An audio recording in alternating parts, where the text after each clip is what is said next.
જય શ્રી કૃષ્ણ મિત્રો, જય મુરલીધર, જય દ્વારકાધીશ। કેમ છો બધા મિત્રો? મજામાં ને? સ્વાગત છે તમારું આપણા એક નવા વિડીયોમાં। તો મિત્રો, જો આપણું કંઈક જીરું આવું થઈ ગયું છે અને દવાના છંટકાવનું કામકાજ ચાલુ છે। થ્રિપ્સનો અટેક છે અને થ્રિપ્સનો રાઉન્ડ આપણે ચાલુ છે દવા છંટકાવ કરવાનો। અને આપણે હજી પણ રેન પાઇપથી પાણી ચાલુ છે, બહુ નથી પાતા પણ થોડીક વાર રેન પાઇપ પાકી છે। અડધી કલાક 15-20 મિનિટ જેવી યોગ્યતા પ્રમાણે રેન પાઇપ આપણે પાકી છે જીરામાં। પારી ઉપર પાથરી થઈ જેથી કરીને જીરું બગડે નહીં, કારણ કે ક્યારામાં પાથરવાથી જીરા ઉપર વજન આવવાથી જીરાનો છોડ ભાંગવાની ઘણી બધી સંભાવનાઓ રહે છે। એટલે આપણે પારી ઉપર આવી રીતે સરસ મજાની પાથરી અને પાવાની પ્રક્રિયા ચાલુ છે। ડ્રેન પાઇપથી આપણે ઘણો બધો ફાયદો થાય છે, પાણીનો બચાવ થાય છે અને આપણે જેટલું પાવું હોય એટલું પાઈ શકીએ છીએ।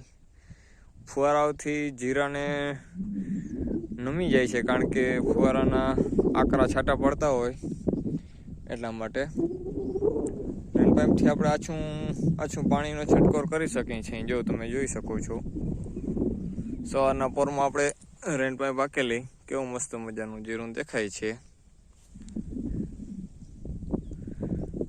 આટલું આપણે રેન પાઇપથી પાઈ દીધું છે અને આમ આપણે પાવાની પ્રક્રિયા ચાલુ છે હજી આગળ ધીમે ધીમે। ને આપણે રેન પાઇપ મિત્રો સિંગલ ફેસ મોટર ઉપર જ હાંકીએ છીએ, બોરના મોટર ઉપર કે ડારના મોટર ઉપર હાંકીએ છીએ। પટ્ટો છે આપણી પાસે અને આપણે આપણા ખેતરની લંબાઈ મુજબ સેટિંગ કરીને રાખેલું છે। વાંથી આપણે પટ્ટાને કાપી અને દાંટો મારી દીધો છે, જેથી કરીને આપણે ફેરવવામાં સરળતા રહીએ અને બીજા નંબરમાં કે પ્રેશર વધારે કરે એટલે ઉપાડી વધારે લઈએ। તો કંઈક આવું આપણું જીરું છે।